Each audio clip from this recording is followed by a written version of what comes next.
Today we're making apple pie. The first thing I do is I just peel the apple, cut the apple in half, take a melon baller, and I just place that over the core and scoop the core out.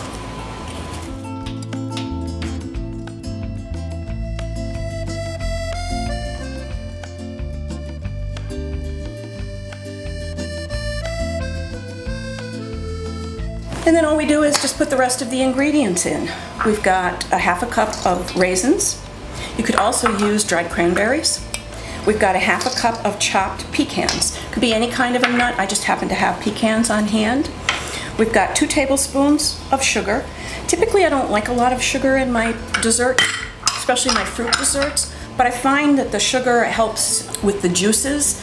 It competes for the water a little bit, helps thicken things up. The same thing with a tablespoon of flour. That's going to help thicken things up just a little bit so you don't have a totally runny pie. And then the last thing we're going to do is put in a teaspoon of cinnamon. Okay, and now I'm going to take and just mix this all together. When you take your butter to make your pie crust, save the wrappings, because then you can just use the wrapper to lightly grease your pie pan.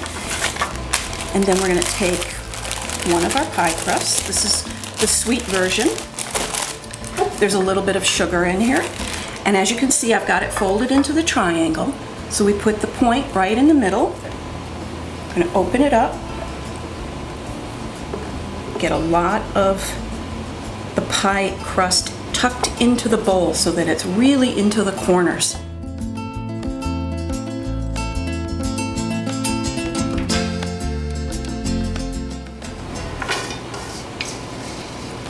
This is 2 tablespoons of butter that I've cut into about 8 pieces. I'm just going to put those around. They're going to melt, add a little richness to our pie. And now our top crust, right over the top. Now the pie crust should be trimmed, should be about an inch away from the edge, the rim of the pie pan. We're going to take this and we're just going to roll it under. You want both crusts to roll under. Take your fingers like this, you're going to pinch and just press them together. Make a little crimped crust. Pinch, pinch, pinch.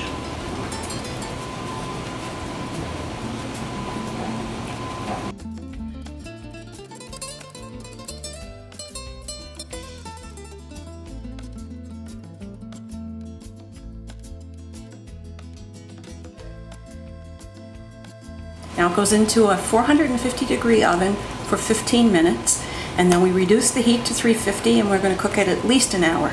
And the way you tell when it's done is you want to make sure that the apples are soft. So you just take a knife and slide through, and if you don't have any resistance, your pie is done. So our apple pie has just come out of the oven. Look at that gorgeous color on there from the egg wash.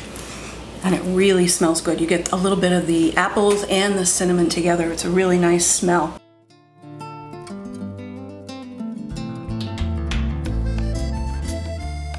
To make this extra special, I'm going to add a little cheddar cheese. Apples and cheddar cheese go very well together.